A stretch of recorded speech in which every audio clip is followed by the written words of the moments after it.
All right. Just got out of class, guys. Just got out of VRMA today. I don't know what the date is today, but today is Wednesday, and I just got out of class today. So today we're going to be talking about a few different things. But what I really wanted to talk about was the UFC event this past weekend. I think it was UFC 250 Freedom.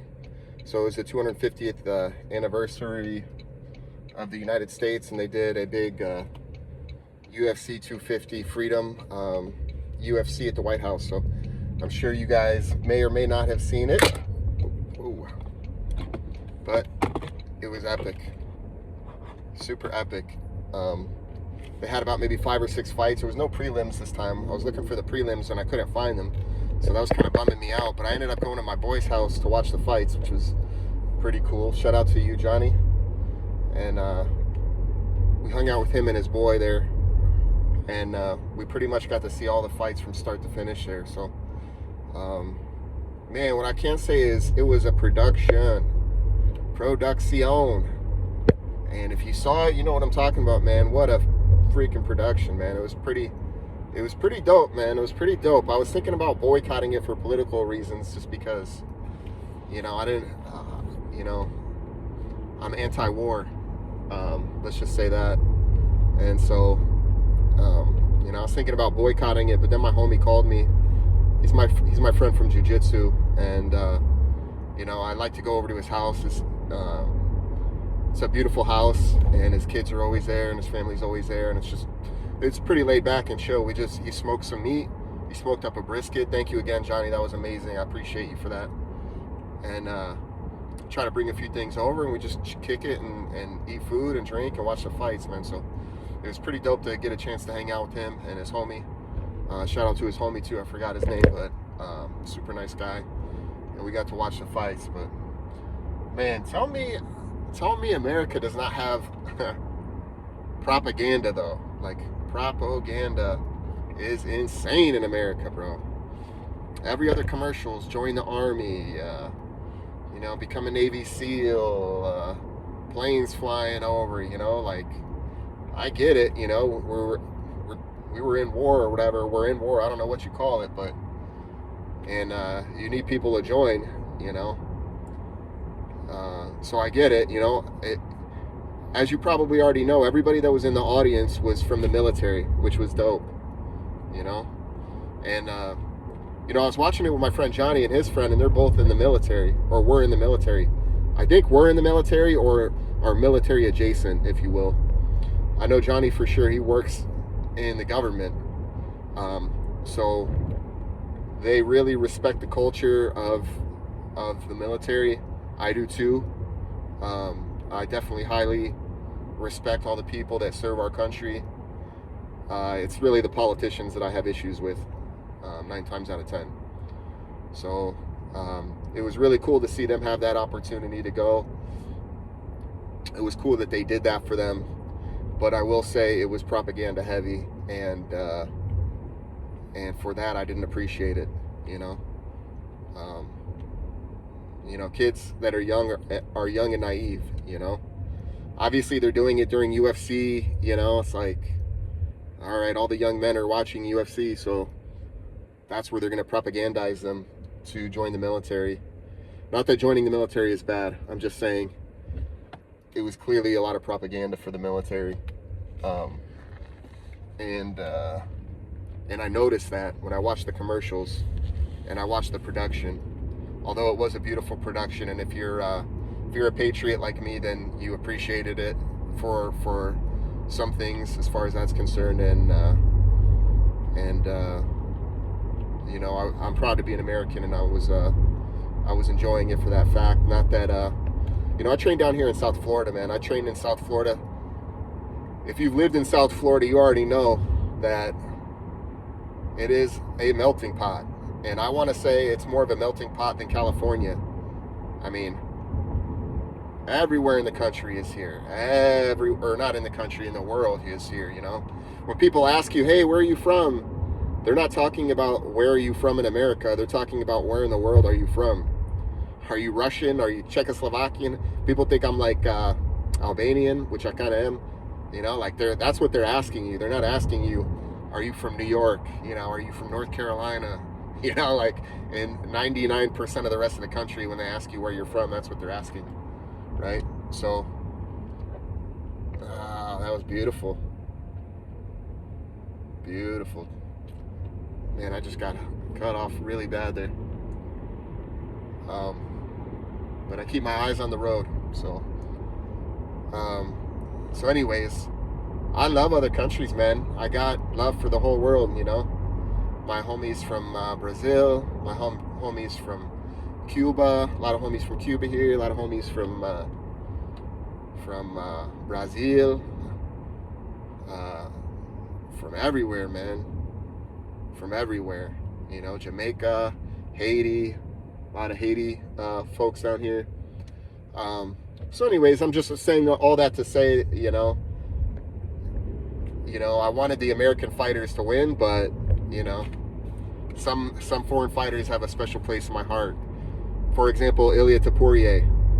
Now, you cannot watch that fight and not become a fan of him. What an amazing, amazing fight, man. Holy schmoly, man. What a great final fight of the evening. I was a bit tired at that point, I got to admit. It was on a Sunday night at like 12 o'clock at night, right? So,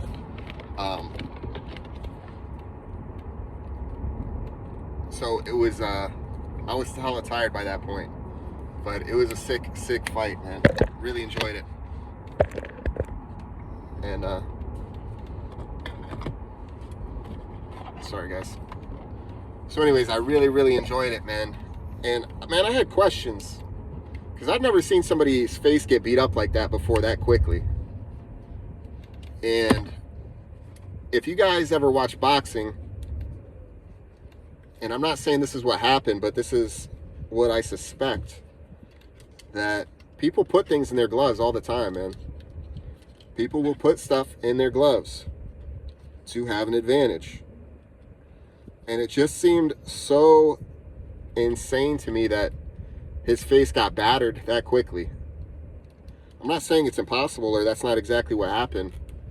I'm just saying that that's pretty unusual to see. And man, he just kept getting worse and worse and worse, and it didn't even look like he was hitting him that hard. Now, we've seen Gaethje fight before. I've never seen him do that to somebody else's face. Have you? I've never seen him beat up somebody's face and made it look like that before. If you saw the first shot that hit Topuria in the eye, it was like an uppercut. But it wasn't a very powerful uppercut. But his whole eye was red, man. His whole orbital socket was red. Now, I mean, he might have just hit him on the sweet spot on that one punch. And then, after he hit him with that, I gave it to him. Okay. But then he battered the other eye just the same. And if in my mind, Topuria was winning the fight, even with the battered eyes. So, man, I became a huge fan. Like, I haven't watched a lot of his fights, but after that, man, so much respect for the man. Holy schmoly. I mean, Gaethje too, bro. I can't take it away from him, man. Gaethje too. I mean, he won it, man, but I don't know. I just found that a little slightly suspicious. A little, I don't know. Maybe it's the conspiracy theorist in me, but I was like, man, he just hit him with a few shots and his whole face is like that, like cut open and everything. It's like, and Topuria was hitting him with his own shots, and Gaethje's face didn't look like that. So, like, what was it? What was it, you know? Was there something going on there? I don't know, guys. I don't know. Right? Who else fought? Chandler fought. Chandler's always a dog. I always love watching Chandler. Either he's going to knock somebody out or he's going to get knocked out. So we already know that with Chandler. You know, everybody thinks Chandler needs to go ahead and retire. Or at least that was like our conversation when we were watching it. I said, Chandler, man, I like watching him fight, man. I enjoy watching him fight. I hope he continues to fight as long as he wants to. As long as he's healthy and he stays healthy, you know? Because that dude's a dog, you know? Perrier, or Alex Pereira, Cyril Ngan. That was a good fight. That was a good fight, man. But Cyril Ngan be cheating, bro. Cyril Ngan be cheating. If you watch clips of, just type in Cyril Ngan cheating and watch the videos on YouTube. Now, I'm not saying he's not a good fighter, and me personally, when it comes to blows on the back of the head and all this, like, I think all that should be allowed, to be honest with you. Because the closer to a street fight, the better in my eyes. Because that's how you know who the better fighter is. You know what I'm saying? The only problem is if one person's playing by one set of rules and another person's playing by another set of rules, then it's like, all right, bro, this is what we agreed upon. Like, come on. So, congratulations to him, though, on the win. That was a great fight. I enjoyed it. I knew Pereira going up in weight was going to be a problem. It's just so hard to keep the same kind of energy at that weight, you know. And he looked good, he looked thick, he looked strong, but honestly, like, the amount of time that it takes, you gotta sit at that weight for like a year, you know. In my eyes, if you really want to be comfortable at that weight, you gotta sit at that weight for like 9 months to a year. Not 6 months, 3 months, whatever, you know. Like, when dudes jump up weight like that or jump down weight like that, it's when they get to win, you got to respect it, because it's just that much harder, dude. It's so much harder, I imagine. And your body needs time to acclimate, you know. Your brain needs time to acclimate. Your heart, your limbs, your joints, your ligaments, everything needs to acclimate, you know. Now, obviously, he's a big boy, generally speaking, but I just think that he probably hasn't been at that weight in a while, and it took its toll on him for sure, you know. But one thing I will say about the fights, though, man, every single fight was a knockout, which was dope. I enjoyed the production. I enjoyed the heart every man gave that day. I enjoy watching the veterans come out and walk with the fighters. I mentioned to my friend, you know, those guys on the left with the medals, you know, those are the real badasses, you know. Those are the real badasses. So if you didn't watch, all the guys standing to the left were like Medal of Honor recipients, I think. And, you know, they don't hand those out for nothing, you know. So you already know that that those are the real badasses out there, and respects to them. And thank you guys for everything you do for us. And we're so grateful that there's people like that in our country to do those things for us. And their families as well, who also sacrifice. You know, they do plenty of sacrificing as well. So God bless them, and God bless our troops, and thank you all for our service. And man, good fights, man, good fights. If you saw it, you already know what I'm talking about. If you haven't seen it, go out and watch it. If you have Paramount, go out and watch it. You won't be let down, you know. And again, man, great fights. Respects to you guys, and we'll catch up on the next UFC as well, and try to do a rundown from what I can remember as well on that one. All right, guys, so we'll just keep that little series going of the UFC fights and things to remember, and we'll check back in soon. Okay, talk to you later.